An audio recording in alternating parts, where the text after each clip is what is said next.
I'm sorry I have to make this video, guys, but if these BlackPods were worth it, I would have just said so in the unboxing. I would have said, hey, AirPods are now available in jet black, and it's great. But because it's sadly a little bit more complicated than we all thought it would be, I have to explain some of the risks you're taking when you buy BlackPods, and the sad fact that I can't really fully recommend them. Not to say that they are the worst product in the world and that I completely regret buying them. I'm still very glad I did. However, it's not quite perfect. I have been crowned the Apple sheep of the internet. When you search on YouTube, I'm the one you find. So I typically don't buy a lot of third-party accessories that aren't made by Apple. And if I do, it's for something very small, like a cable or something. Because Apple's cables can be incredibly expensive, and they don't have anything different to the third parties, which can be cheaper and work just as well. So buying something like BlackPods was very new for me, as in it's a fully fledged Apple product, but it's been tampered with, obviously, to make a whole new product, which I thought I wanted. I really liked the idea of Apple diversifying their accessory lineup, and I love the idea of having a jet black iPhone to match my jet black AirPods. And I'll start with the pros of this. They match really well. They blend perfectly. Aesthetically, these are incredible to see in your room next to your jet black iPhone, and it looks like they're made by the same company. I love how perfectly they match, and it makes me wish Apple would consider making this official. However, while BlackPods may look like a custom designed Apple product, they don't necessarily feel like an Apple product. The problem with them is they were spray painted, obviously, and because this company is so small, and I'm not trying to discredit the people who started the BlackPods company, I think they're doing a great job, but it's obviously much too small a company to afford premium and very aesthetically specified paint. Because as we know, the AirPods have little dots on them that are IR sensors that can register when they're in your ear, and of course you cannot paint over those or else you would lose functionality, so you have to paint around them, and it's very obvious that they use some very small stickers to cover them up, and they didn't do a great job aligning them with the sensors. So now there's these gapping, very big white sections on the AirPods that obviously are supposed to be black, and there's very, very tiny imperfections. The case itself has a little bit of a ripple effect on the back, so you can tell that when this was painted, it got a little too wet on one side. Also, when the BlackPods are treated a little bit roughly, if you toss them around or chuck them in your pocket a little too rough, you can start to see where it starts to push the paint around. BlackPods do not feel like the same texture of regular AirPods, which of course just feel like that classic Apple white plastic. It's very premium. It's what the Apple Pencil's made out of. It's a nice material, but of course we all just want more colors of it. And this paint gives off a different kind of more smooth, slippery feeling, and overall makes it feel a lot less durable. As in, I'm pretty sure if I took something sharp to this and started scratching it, the paint could really come off. But so far with normal use, I haven't gotten any of the paint to chip off itself. My point is not to say that with normal use you are going to rip off the paint. I'm just saying it feels like if you really wanted to rip off the paint on your BlackPods, you probably could. It's up to personal preference whether or not you think they look better in your ear. I kind of think they look a lot more sleek to have these little black stubs in your ears instead of the white ones. That's my opinion. I don't know what else to tell you. Some people probably think it looks worse, but everyone made fun of AirPods when they first came out, and now they have one of the highest customer satisfaction of any wireless headphones. So I don't know how to understand you people anymore. But again, the paint texture does make a difference with the AirPods themselves. Almost in a good way, as in when you put them in your ear, they feel a bit more stiff. It's like this paint holds onto your earwax a little bit tighter or something weird like that, because wearing them, they feel like they're more secure in your ear. And it's probably because this added coat of paint quite literally has to make the devices a tiny bit thicker.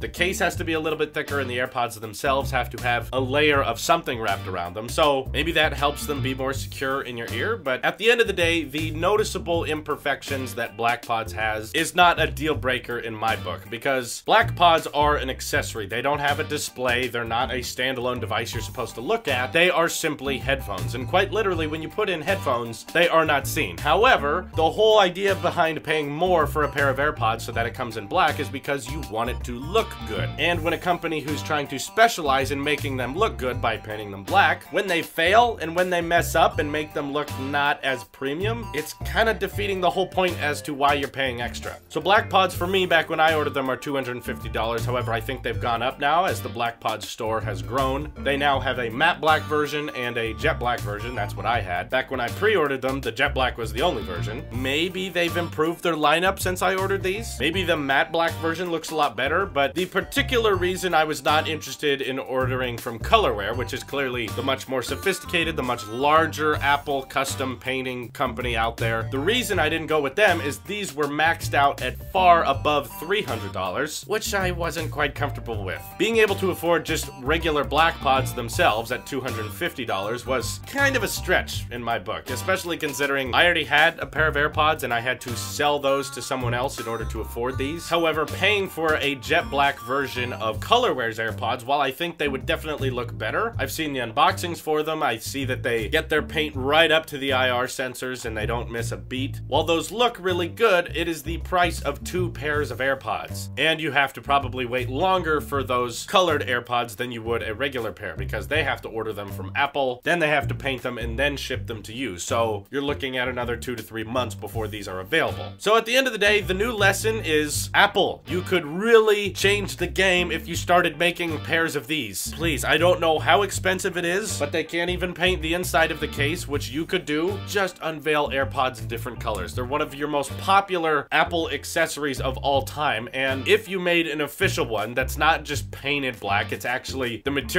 used was legitimately dark black, that would sell like crazy. If you needed demand for AirPods to go up again, like it's not high enough already, I'm begging you, Apple, it would really help your brand. And while you would put companies like BlackPods out of business, I really wish the BlackPods company could work on other things, like how about a jet black Apple Pencil? It doesn't have IR sensors, okay? You don't have to put stickers on this, maybe just around the silver part. Take the tip off, screw that end off, and just paint this jet black so it matches our BlackPods. Apple's not doing that anytime soon, and these will ship to you a lot faster because their demand is not as high. So those are my thoughts on BlackPods. Unfortunately, a little bit of a letdown. Maybe I was expecting too much from a startup, but at the end of the day, I'm going to keep them. I'm gonna keep using them. I still think they look great, and that's the primary reason I bought them, but it's just a little upsetting to know that when you get a magnifying glass and you kind of inspect them closer, they're not quite perfect. It kind of feels like you handed it to your best friend who is gonna paint it over the weekend, and if you want something that is extremely professionally exactly right painted, you should probably order from Colorware, which is going to set you back a lot of money, but they also have more choices too. So ultimately, the Colorware version's not worth it to me because I think that's just too much money to spend on a pair of these. And if the iPhone edition comes with AirPods, I'll probably do a giveaway of the white version. Let me know all your thoughts of BlackPods in the comments below. This is your Apple Sheep here, and I will see you in the next one.